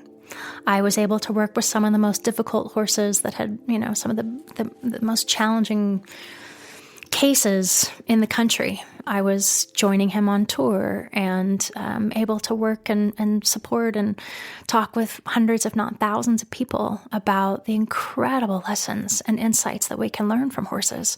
So the experience was phenomenal. But it's sounding like he didn't actually choose Noble. Like he chose you. Mm. Noble was the straw dog or the Trojan horse or whatever. Like Noble got chosen, but it's sounding like you were chosen. Yeah. Yeah. For better or worse. Yeah. And to that, when I first arrived there at his farm, he was, showing me around, and I tried to meet some of the other staff and some of the other students that were there. And I really quickly got the cold shoulder. It was like, oh God, here's his next project. And I didn't understand what was going on, except that I was taking up all of his time and his attention, and therefore people didn't like me. And so I was trying to, make friends. I was trying to just figure out, I was also trying to prove myself to him, because I couldn't afford, there was an educational training center and I wanted to go through those classes, and I was essentially being scholarshiped in because I couldn't afford anything. And the result of that was that I was trying to prove I was worthy. Like, I may not be a professional trainer, and maybe I haven't done all the stuff in the show ring, and I don't have any medals to show for it, but I think I have a lot of heart and a lot of passion and a lot of tenacious willingness to work really hard. And so I would put in these incredibly long days. Then at night I would take all the sort of educational books and video clips that had been done, and I would just study and study and study and watch and read over and over and over again. And about a year into this whole journey, the horse whisperer came to the office one day. I was working late in the evening trying to return emails, and I was helping to teach several of the classes. He said, come with me, come down to the racetrack. So he got into his vehicle and we started to drive down to another part of the farm, and we got out, and the whole time he was giving me the silent treatment. And I was like, whoa, what did I do something? Did I say something to a student or present something in some way that he didn't like, or what's happening here? And he walked me over to a horse pasture that had kind of like a big shed overhang on it that protected the food and gave the horses a little bit of shelter to get underneath. He walked me over to that and then put a hand on my shoulder and turned me and pushed me back against the wall and said, I think I'm completely in love with you, and I can help you. Oh my gosh. So help. You're completely shut down, right? He said, I see you. I see how good you want to be with horses. I see how hard you try. I see that you want to be one of the best. He said, but until you get a connection with your sexual energy, you're not going to be able to do that. He said, and I'm going to go out on a limb here. I'm going to take a big risk, and I'm going to help you. And I was frozen. I wanted to scream. I wanted to run. I was like, at a million miles a minute, my mind was going crazy. I was like, wait a minute. Again. Like, how did this happen again? And so, Craig, through my mind, I'm thinking, wait, I sought out therapy. I'm being really open and honest about what's happening to me. I'm doing everything I know to do to get the support and help. I'm addressing it. I'm confronting the people. I thought you were here to help me with that. I thought you knew. You said you have your own story of abuse, and quite honestly, I do believe it. But I thought you understood what it was like to be in this position. And so I was horrified. I was enraged at what was happening. I was enraged at myself. Like, wait a minute, how did I not see this? I basically was being groomed for over a year, and I didn't know it. And when I could no longer afford groceries, I was putting groceries on credit cards. I couldn't afford my vehicle anymore, so I had to sell it. I had no relationship to anyone back at home. I had nowhere to go, and he knew it. He was making you utterly dependent on I was him. completely dependent. He was my landlord. He was my employer. He was my mentor, and the one person that was at the time the most well-known in the horse industry for the phenomenal work that he does with horses. Yeah. So it was a couple of years of really, really difficult experiences. He was there at every moment to corner me and to essentially say, if you don't go along with what it is that I want you to do, I'm going to kill myself. He would show me the knives that he had planned on using, or the gun that he would plan to use, or how he was going to mutilate himself if I wasn't willing to be his woman on the side. He would say to me, my wife and I are never going to divorce. We've been married since high school, and she's very cold and she won't interact with me. And I need you to fill that void. And I, in turn, am going to help you to get your power back.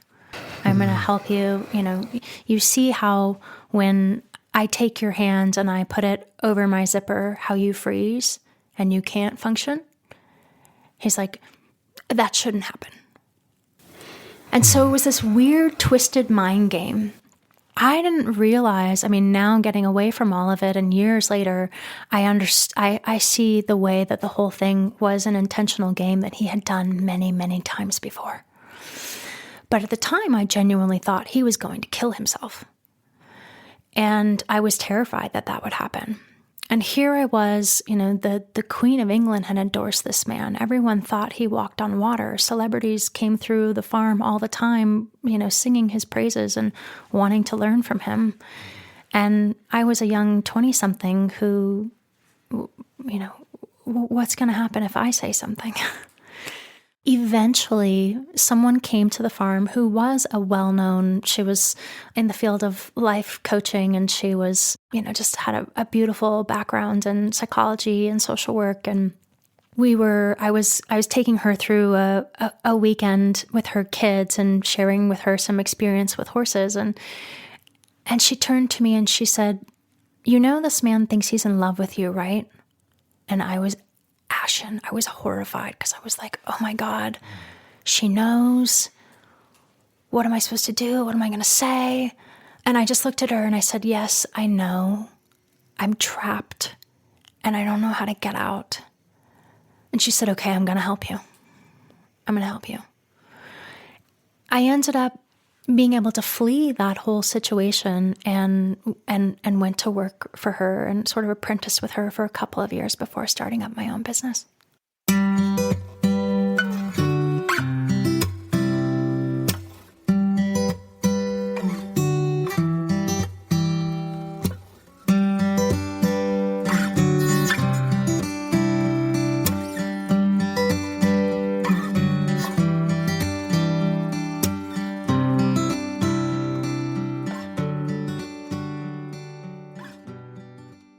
I was working with horses again, and I was doing therapy, and I was trying to repair, recover. And at night, I was working through all these horrible nightmares and just lots and lots of stuff coming up once I'd finally gotten away from that environment and I started to get into a safer environment. I had a lot of work in front of me to do.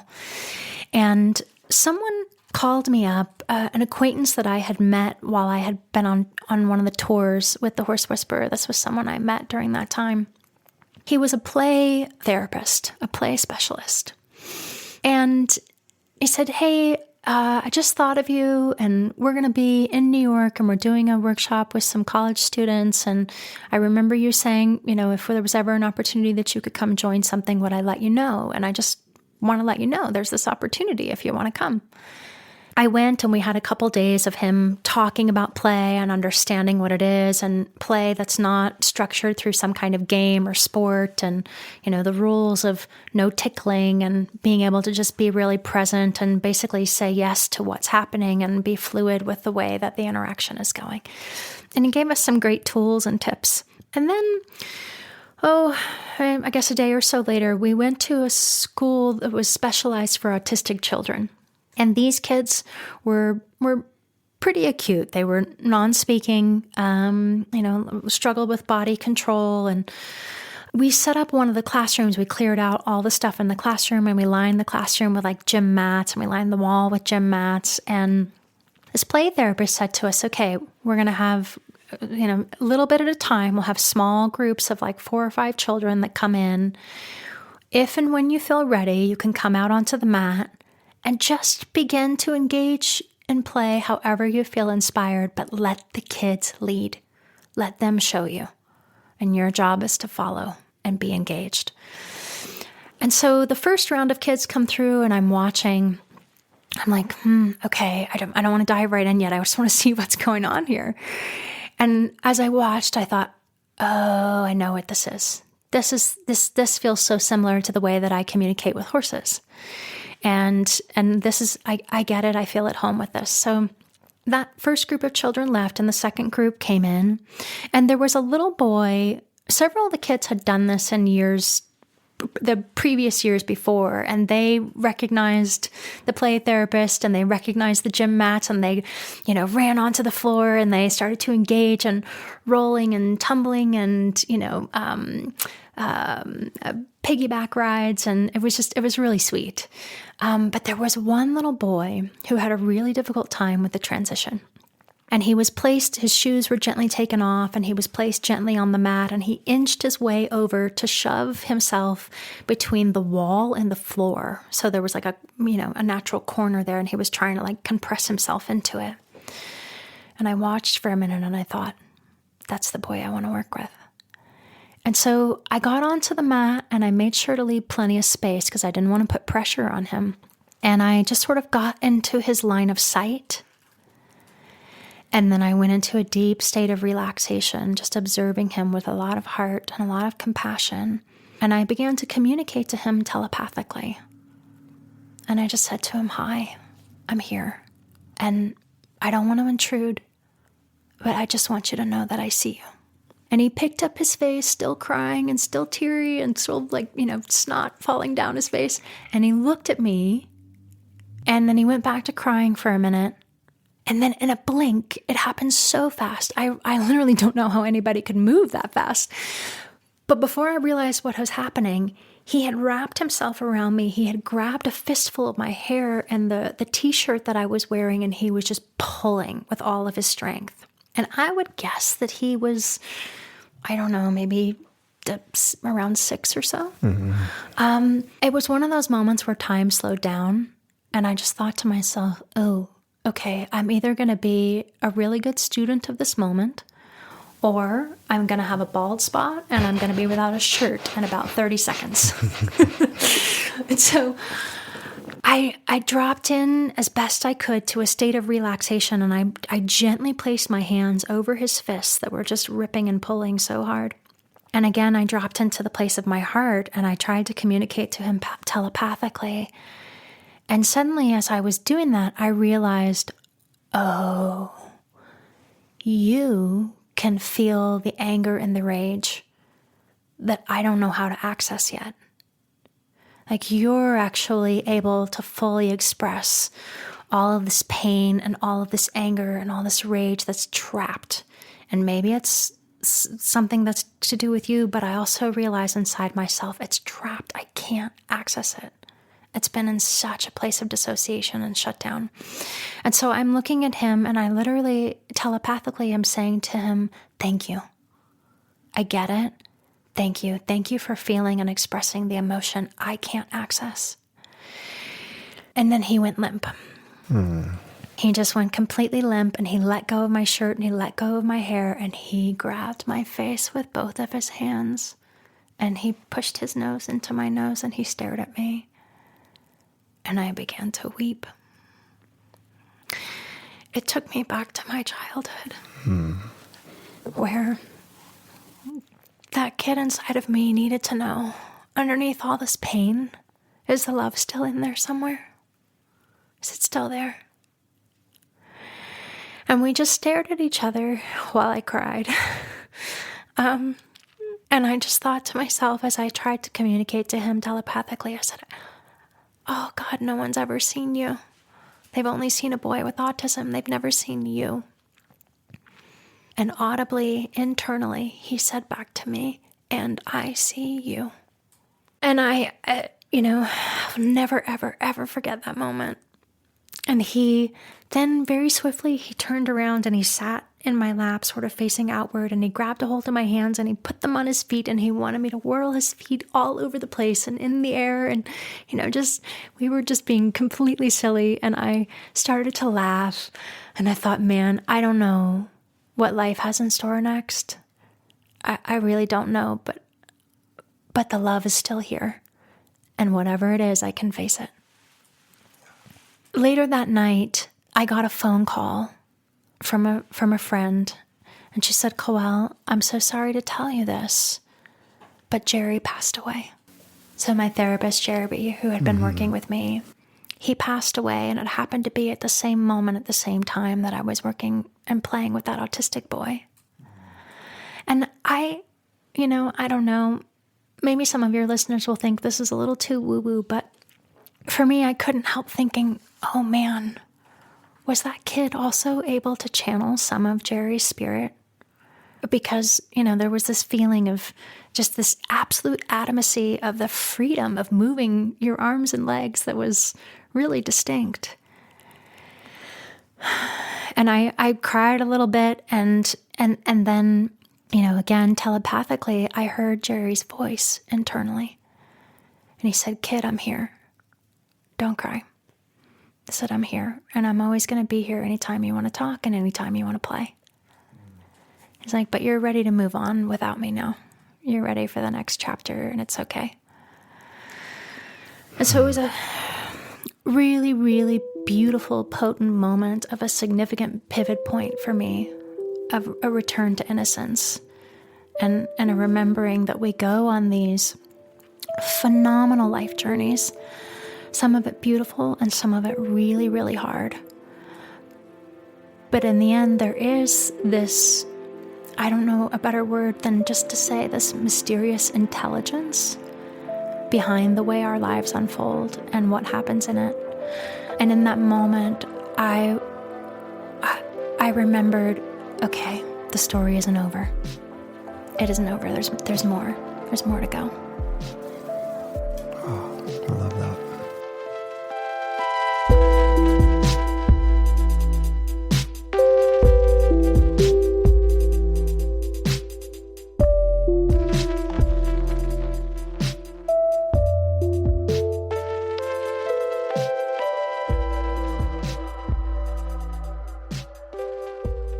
So not too long after my experience with this beautiful autistic teacher, I continued my passion and desire to want to understand, how do we heal, how do we integrate trauma, and what are the ways that we can do that really effectively. And in my quest to understand that, I started coming across articles of research studies that was happening in psychedelics. And this was, 2009, early 2010. And it was just really the early stages of more public information coming out. I was really curious about it. And I had a fellow friend and acquaintance that I knew at the time. And I had connected with a community where I was living that a Dene elder who invited me to do some sweat ceremonies. And this was, in a group of people that I come to know and trust, and a few friends that I had made. And I really appreciated the reverence for how things were done and held, and the relationship to nature. And I thought, wow, this is really beautiful. And so when I started reading more about plant medicines and the capacity for what people were experiencing, I was like, I wonder about that. It seems like people with PTSD are able to move through some pretty significant material in a relatively short period of time. I had begun supporting clients at that time myself with all of the equus work that I was doing while continuing my own personal healing journey. And an acquaintance came to me and she said, hey, I have an opportunity for doing a medicine journey with a Peruvian shaman. We'd really like you to join us. Do you want to come? It'll be a small group of people. And so I thought, okay, maybe this is my opportunity to learn about this. When the day came and we were all in the room, and this guy, the shaman came and sat down, and we were all sitting on the floor, and right away I just felt like, well, I don't know you. I don't know what it is you're about to give us. Why should I even trust you? Anybody could call themselves a shaman. Yes, obviously you're from Peru, but who are you? And to my own surprise, because I'm typically a little bit more quiet and reserved in those situations, I just started grilling him. I just started like pummeling him with questions, and he met me with a lot of kindness and patience and, smiling and just, answering the questions. And when he got done answering them, I thought, well, okay. I have a couple friends here in the room that I know they're safe. I know that they're safe. He seems like he really does know what he's talking about. Maybe this will be okay. My first psychedelic experience was with psilocybin mushroom. And it was an unbelievable experience. So when the medicine started to come on, there was someone in the room who was telling a story that was pretty funny. I mean, a little bit on the disturbing side, but it was a relatively funny story. And those of us that were in the group, we were all laughing, and suddenly my laughter turned into sobbing. And I had myself like, I don't know why I'm sobbing. Like, what is wrong with me? This is funny. Why am I suddenly crying? And within a flash, my whole body curled up into the fetal position on the floor. And I began to go through experience after experience after experience, from really, really early childhood all the way through so many of the stories I've shared with you today of trauma and sexual abuse. But while it was intense and it was overwhelming and it was just sort of an onslaught, I was also aware, I am experiencing this for the first time without shame. So the voice of there's something wrong with you, the voice of you're broken, you're not good enough, you should have known better, you should have handled yourself differently, that voice was gone. And I was observing these experiences and in many ways reliving these experiences, but more from a place of feeling the whole thing somatically and understanding the way that my body had gone into a dissociative freeze, and that wasn't within my control, that was an intelligence of the body. And having that light bulb really go off helped to unravel a lot of shame for me, because for so long, I had this thought like, well, why didn't I just do something more in that moment? Or why didn't I just kick that man in the crotch? Or why didn't I? And I was able to see, but I couldn't.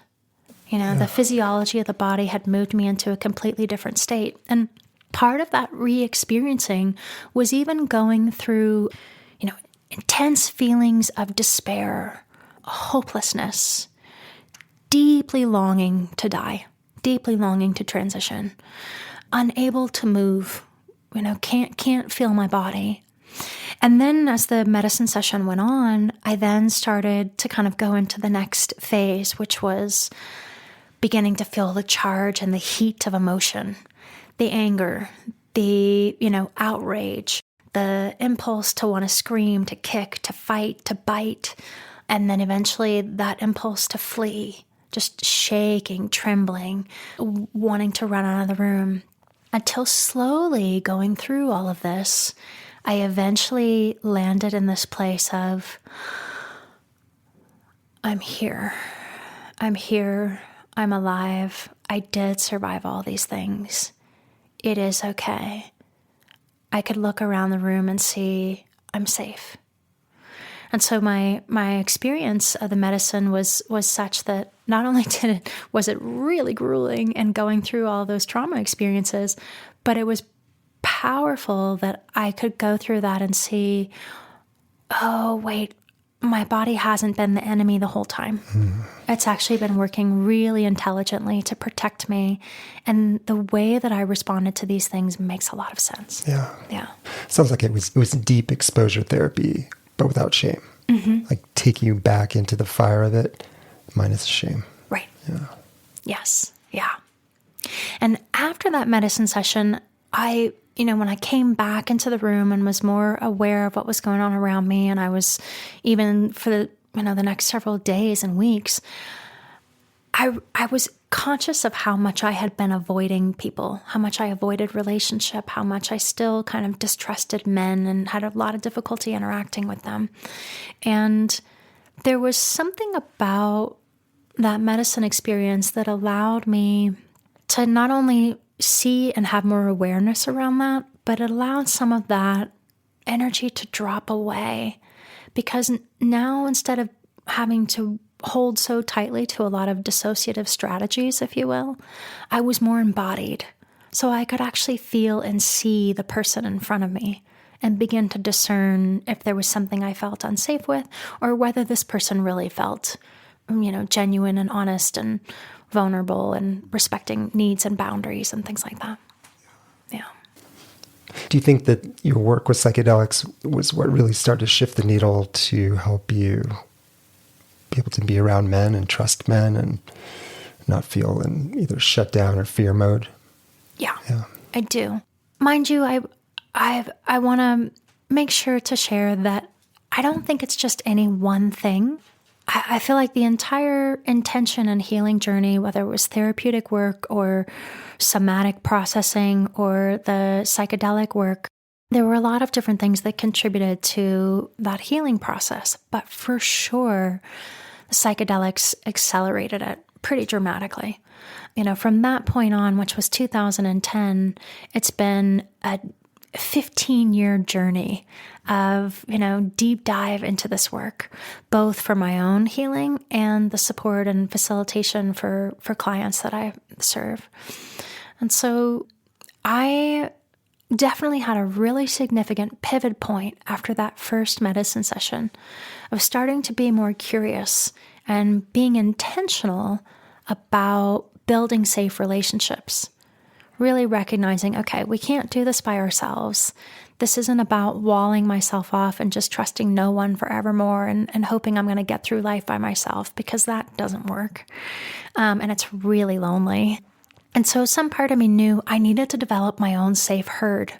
The reason those horses were able to shake it off, the trauma that they had, and go back to really being able to engage and be present, they had a safe environment to return to. They had safe relationships to return to. Mm-hmm.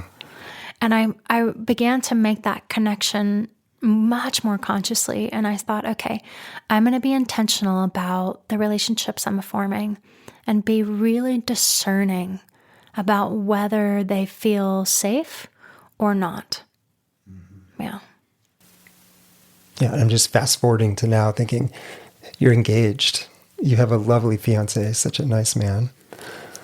I mean, how many years did it take until you could get to the point where where that was even possible, to have a man that you could love and, share your body with and with some degree of safety? And I mean, is that a pretty recent phenomenon, or is that? It was a long journey. Mm-hmm. At the beginning of this healing path, it was very difficult. For the most part, I avoided men altogether.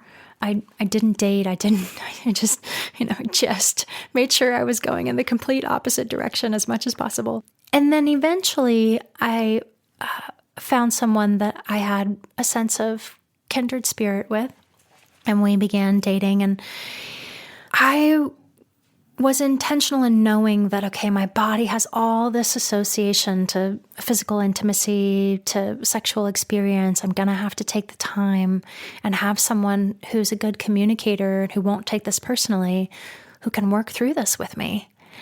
And luckily, I did find someone who was willing to do that. Very, very blessed in that happened in that way. And I slowly but surely started to, for example, being in a physically intimate moment, noticing I was starting to dissociate, being able to find my voice and say, okay, we have to stop. Mm-hmm. And my partner at that time would just kind of stop and move away. And I might say, I need you to leave the room and I'll let you know when you can come back in. And more and more and more so, I was able to get agency of being able to say, here's what I'm feeling. Here's what my boundaries are. Here are the flashes that are happening for me right now. And when I could give it a voice and my partner responded with care and respect, I realized, oh, I have agency here. Mm. I get to say. Mm-hmm. And therefore it became safer and safer. And about 4 years ago, I met my beloved Patrick, and so deeply blessed to be in a relationship with someone who really, really gets it, who's had his own life journey and filled with many challenges. And we are two peas in a pod. It's just, it's a wonderful experience. I know when I first met him and saw you two together, I thought, oh, perfect. Yeah. Yeah.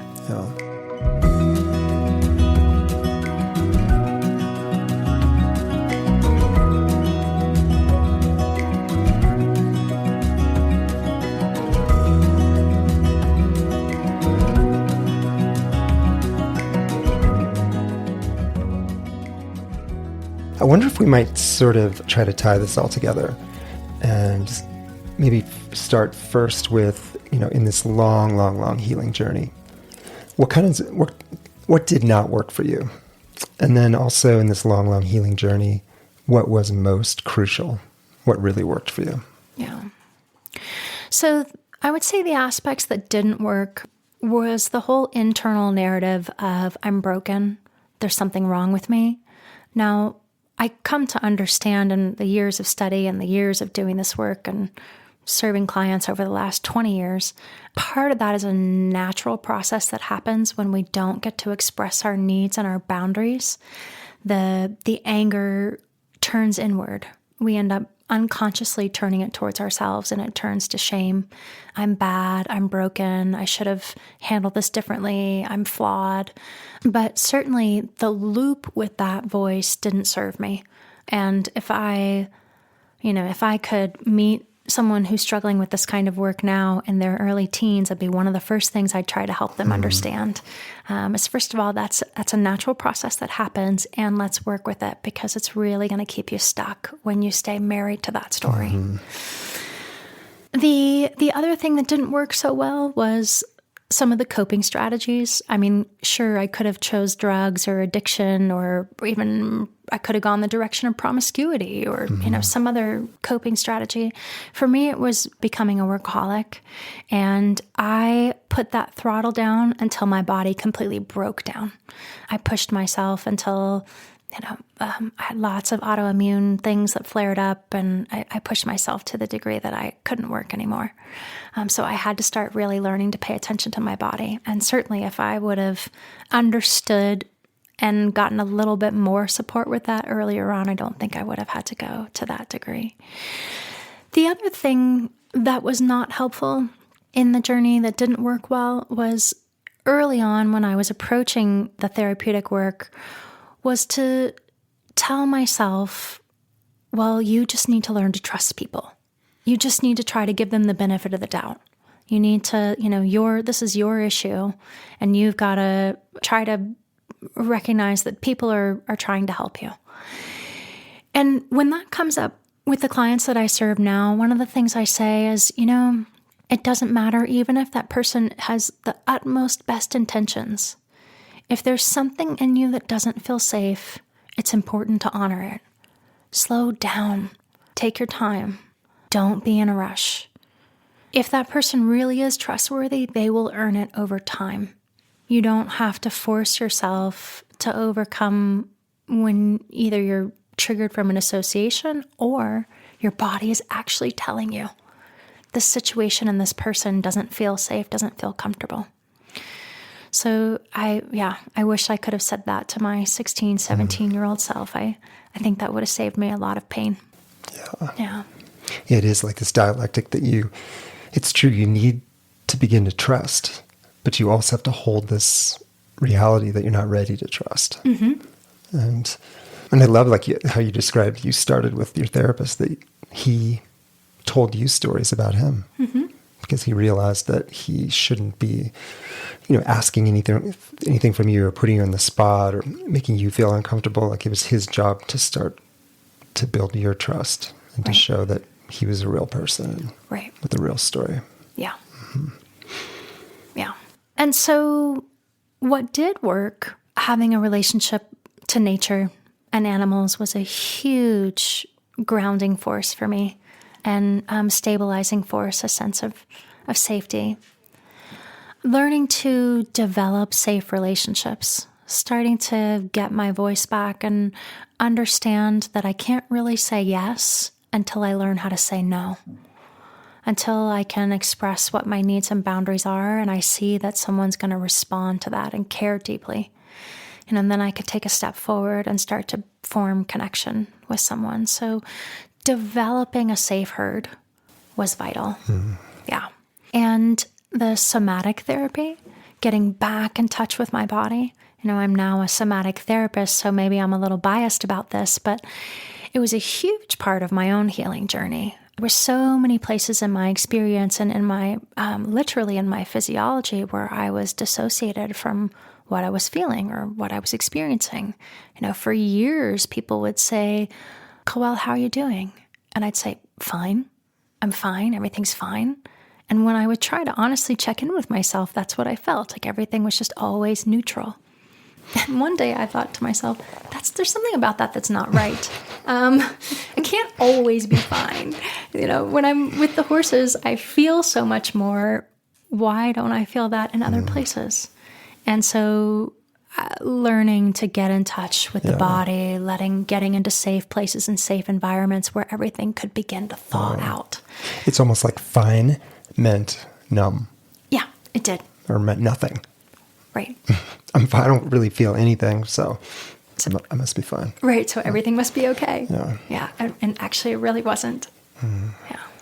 And then certainly the psychedelic therapy was a major part of my healing journey and really helped to accelerate unpacking so much of my experience.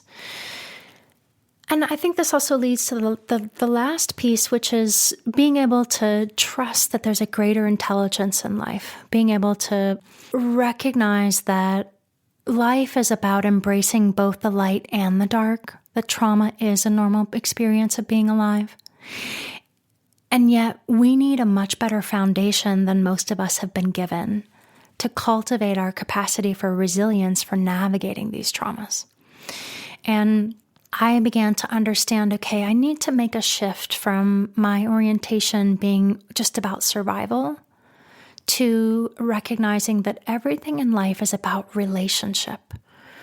And while it's very understandable that I came into this life journey with a lot of distrust in relationship, and for good reason, I needed to develop my skills and restore my capacity for how do we form safe, meaningful relationship again, and to recognize that life itself is about tending to a relationship. So this whole journey for me has kind of been a discovery of like, oh, there is something really intelligent and mysterious that's going on all the time. Mm-hmm. And if I stop and try to really listen and notice, I can feel it. I can see it. I can hear it. And can I be willing to go through this transition of all this experience of trauma and come back into a place of deep knowing, come back into the language of love that can hold all things, and be intentional at making a conscious choice of how I move through life, because I'm choosing to cultivate a very different relationship rather than one of survival. Mm-hmm. I wonder if we might just end this. I could tell you listeners, I did some very, very deep psychospiritual work with you, Koelle. And among other things, you helped me tap into that, the love that's all around. Yeah. Because there's definitely chunks of time in my life where I couldn't feel it. And I can feel it.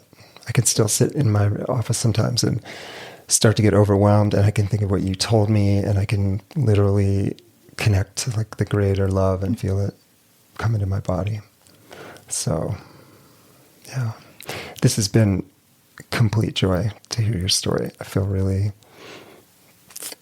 fortunate just to get to sit here and listen. And when I reached out to you a couple months ago and asked, hey, would you possibly tell, because I knew you had some kind of story. I didn't know the details of your story, but when you said you'd be happy to, I was so tickled. And so thank you for letting me witness this. Yeah, thank you. It's been an honor. I really appreciate the opportunity to share it, and also just to be with you in that moment and to be on this whole journey together. I draw such a sense of inspiration from knowing that so many of us are turning towards a curiosity and an understanding of what happened to us, and being willing to lean in, to roll up our sleeves, to do some of this challenging personal work so that we can transform all of this generational trauma and begin to shape a different world for the next generation. So thank you for doing that with me.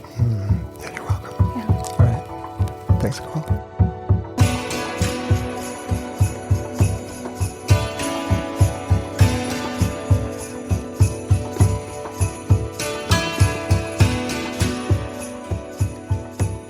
Chris and I love to hear any of your comments, questions, story suggestions.